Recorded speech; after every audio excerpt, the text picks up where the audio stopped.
পিসি, আমি তোমাকে এক রাতের জন্য বিয়ে করতে চাই। যদি তুমি আমার কথা না রাখ তাহলে কিন্তু তোমার ভালোবাসার মানুষকে পাবে না।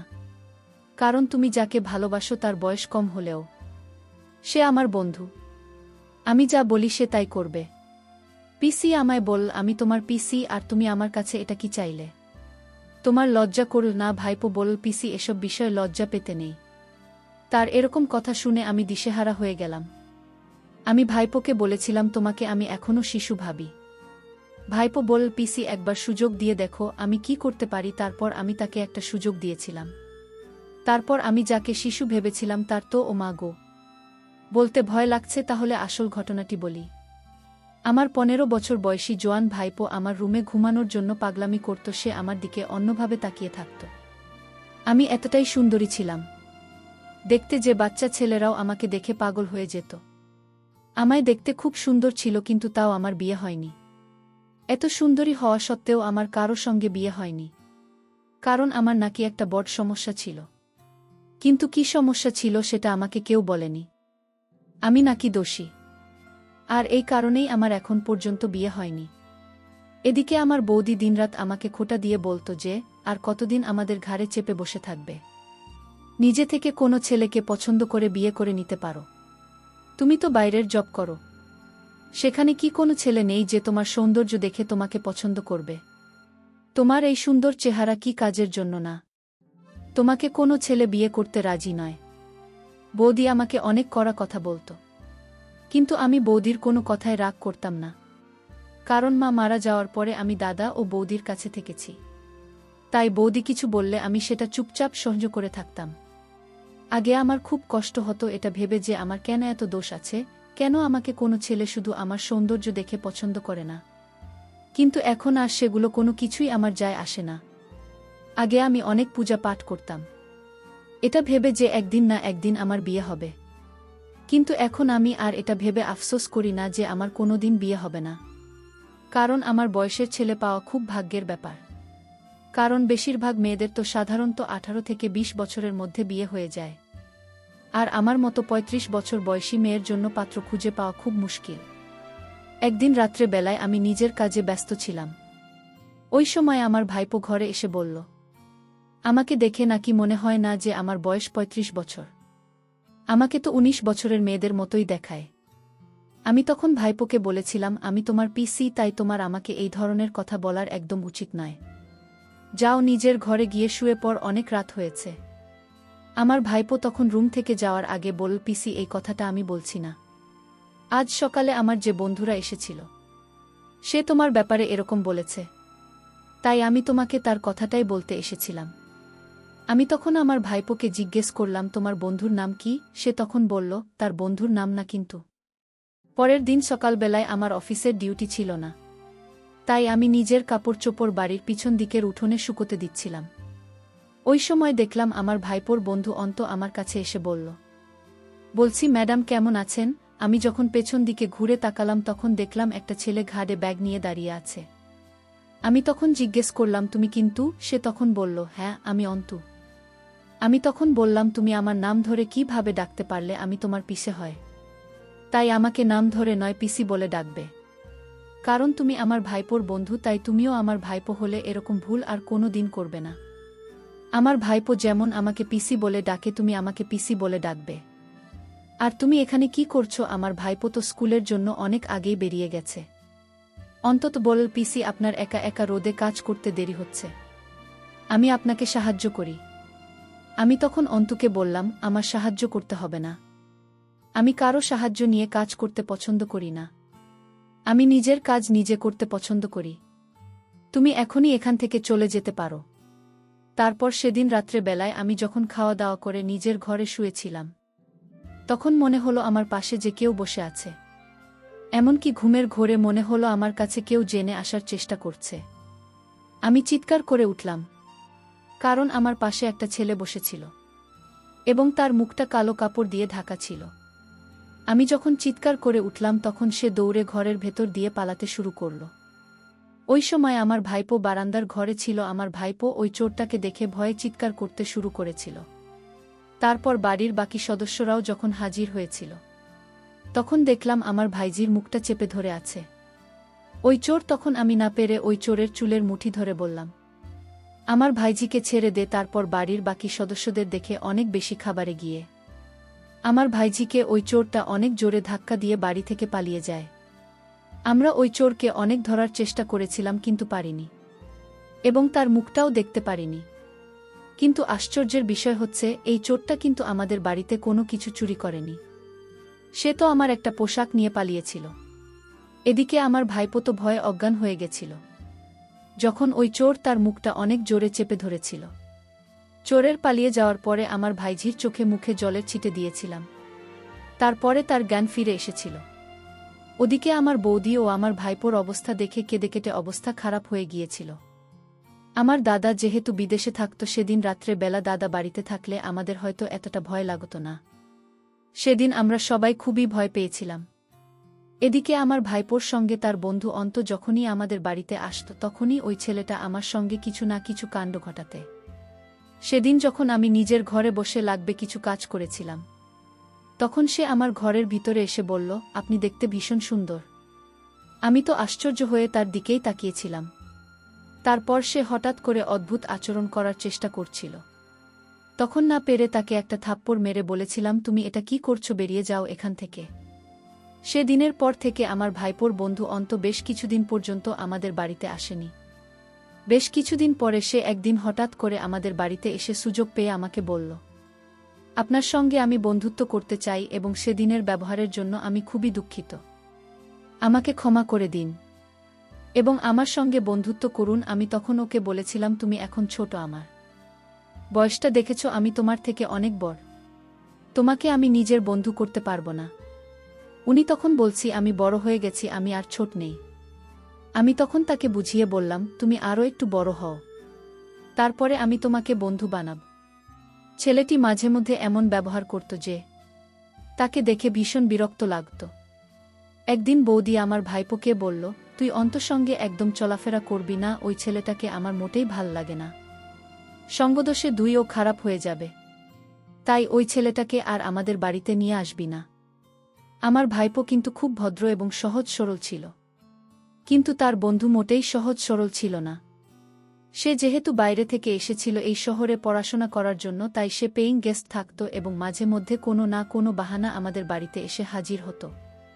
আমার ভাইপো বুঝতে পেরেছিল যে ওই ছেলেটিকে সে নিজের বাড়িতে নিয়ে এসে অনেক বড় ভুল করেছে, কারণ সে তো প্রায় দিনই আমাদের বাড়িতে এসে হাজির হয়ে যেত। আমার খুব আশ্চর্য লাগে যে 12 বছরের ছেলে কিভাবে আমাদের মতো বয়সী মেয়েদের উপরে নজর দিতে পারে। এদিকে আমার বৌদি উঠতে বসতে সব সময় কিছু না কিছু কথা নিয়ে আমাকে কথা শোনাতে। এমনকি আমি অফিসের কাজে এতটাই ব্যস্ত থাকতাম যে সব সময় বৌদির কাজে সাহায্য করতে পারতাম না, তাই বৌদি সেটা নিয়েও আমাকে কথা শোনাতো আর বলতো, আমি তো বাড়ির কাজের মাসি আর তুমি বাড়ির মহারানী, তুমি শুধু বসে বসে খাবে আর আমাকে সমস্ত কাজ করে নিজের শরীরকে ক্ষয় করতে হবে। তুমি তো একটু আমার কাজে সাহায্য করে দিতে পারো, অফিস থেকে এসে বাসনগুলো একটু মেজে ঘষে দিতে পারো। আমি যথেষ্ট সাহায্য করতাম আমার বৌদির কাজকর্মে, কিন্তু বৌদি চাইতো আমি যাতে সংসারের সব কাজ নিজের ঘাড়ে নিয়ে, সেটাও করতে আমার কোনো আপত্তি ছিল না। কিন্তু অফিসের কাজের জন্য সংসারের কাজকর্মের সময় দিতে পারতাম না। অথচ আমি যা টাকা পেতাম আমার ভাইপোর উপরে খরচ করে দিতাম। তাদের পকেট মানে আমি দিতাম। বাইরে ঘুরতে যাওয়া, জামাকাপড় কেনাকাটা, এসব কিছু টাকা আমি দিতাম। একদিন অন্তত আমাদের বাড়িতে যখন এসেছিল, তখন আমরা সবাই তাকে দেখে অনেক এসেছিলাম, কারণ সে এমনভাবে সেজেগুজে এসেছিল তাকে জোকারের মতো দেখাচ্ছিল।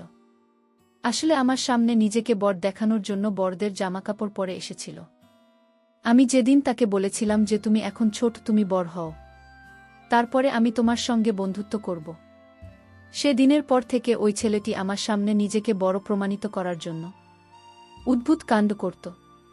সেদিন তার সাজ পোশাক দেখে আমরা খুব হেসেছিলাম। সেদিন অন্তত লজ্জা পেয়ে আমাদের বাড়িতে চুপচাপ চলে গিয়েছিল। এমনকি সে নিজের পার্সোনাল ডায়েরি এটাও ভুলে আমাদের বাড়িতে রেখে দিয়ে চলে গেছিল। তার চলে যাওয়ার পরে আমি তার ডায়েরিটাকে উঠে দেখেছিলাম। ভেবেছিলাম অফিস যাওয়ার পথে তাকে দিয়ে দেব। আমি যখন বুঝতে পেরেছিলাম ওই ছেলেটি আমার সামনে নিজেকে বড় প্রমাণিত করার চেষ্টা করছে, তাই সেদিন তাকে ডাইনি দেওয়ার নাম করে তার ঘরে গিয়ে তাকে অনেক বোঝানোর চেষ্টা করেছিলাম। তাকে আমার সামনে বড় দেখানোর কোনো প্রয়োজন নেই। তার যদি কখনো আমার সঙ্গে মন খুলে কথা বলার ইচ্ছে করে, তাহলে সে আমাকে নিজের মনের কথা বলতে পারবে। আমি তার পিসি হওয়ার সঙ্গে সঙ্গে একজন ভালো বন্ধু হব। ওই কথা শুনে উনি খুব খুশি হয়েছিল এবং সে বলেছিল, পিসি তুমি খুব সুন্দর করে আমাকে বুঝিয়ে বললে। তোমার কথা শুনে আমার মনটা খুব হালকা হয়েছে পিসি। তুমি যদি আমার কথায় কিছু খারাপ মনে না কর, তাহলে আমি কি তোমার সঙ্গে একটা ছবি নিতে পারি? ভেবেছিলাম একটা সেলফি নিয়ে ছেলেটা যদি খুশি থাকে তাহলে তাকে একটা ছবি তুলতে দিই। আমি তো স্বপ্নেও ভাবতে পারিনি যে ওই ছেলেটির মনে আমার প্রতি এত নোংরা চিন্তাভাবনা ছিল। এবং সে যখন আমাদের বাড়িতে আসত তখন আমার দিকে ঘুরে ঘুরে তাকাত। এমনকি বাড়িতে তো আমার ভাইপো থাকত এবং সে ওজন হয়ে উঠেছিল। কিন্তু ও তো আমার ভাইজির দিকে তাকাত না। ওর নজর তো আমার দিকেই থাকত।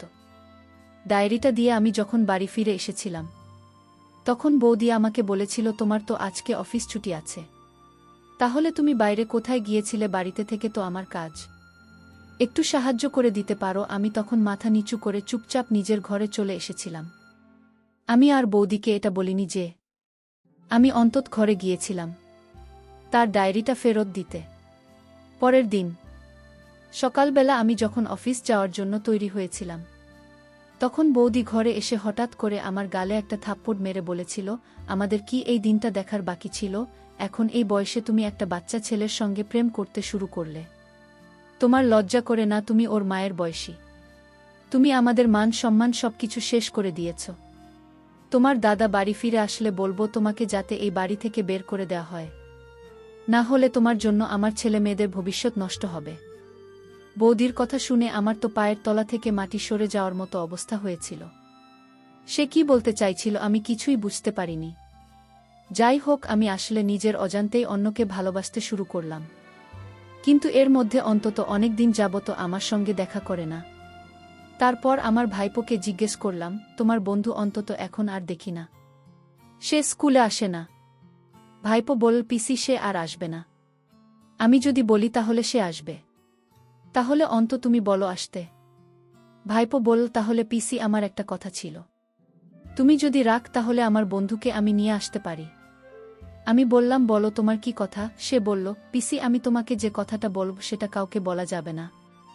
আমি বলেছিলাম, তুমি নিশ্চিন্তে বলো, আমি কাউকে বলবো না। ভাইপো তখন বলল, আসলে এটা কোনো কথা না, আমার একটা ইচ্ছা ছিল, আর সেই ইচ্ছাটা আমি অনেক দিন ধরে মনের ভিতর লালন পালন করে যাচ্ছি, কিন্তু তোমাকে বলতে পারছি না। আমি আমার ভাইপোকে বললাম, কি ইচ্ছা তোমার বলো এবার। যদি সম্ভব হয় তাহলে তোমার ইচ্ছা আমি রাখার চেষ্টা করব।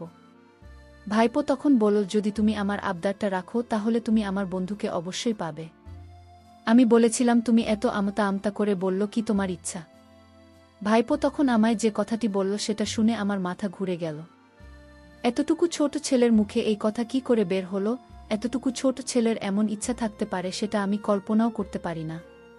সে তার যে ইচ্ছার কথাটা বলেছিল সেটি হলো, সে আমাকে বলেছিল যে এক রাতের জন্য আমাকে বিয়ে করতে চায়। আমি তাকে বললাম, এই হয় না, তোমার মুখে এরকম কথা বলতে একটু লজ্জা করল না? ভাই তখন বলল, দেখো পিসি, এসব বিষয়ে লজ্জা পেলে চলবে, আমি এই বিষয়ে লজ্জা পাই না।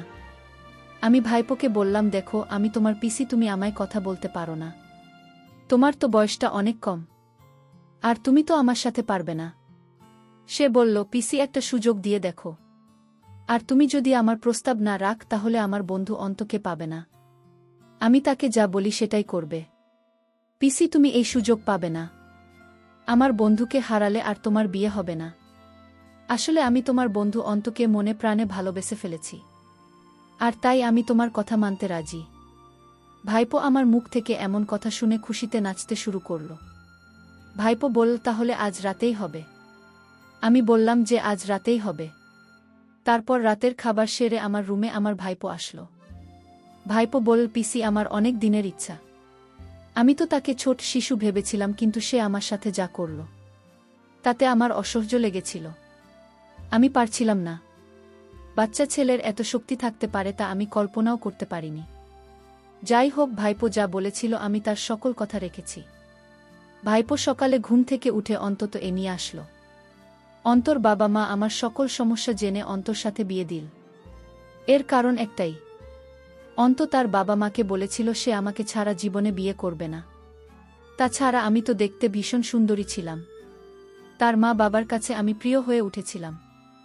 আমরা সবসময় বাচ্চা ছেলেদের অবহেলা করি, মনে করি ওর তো বয়স কম, ও বিয়ে আর কি বুঝবে।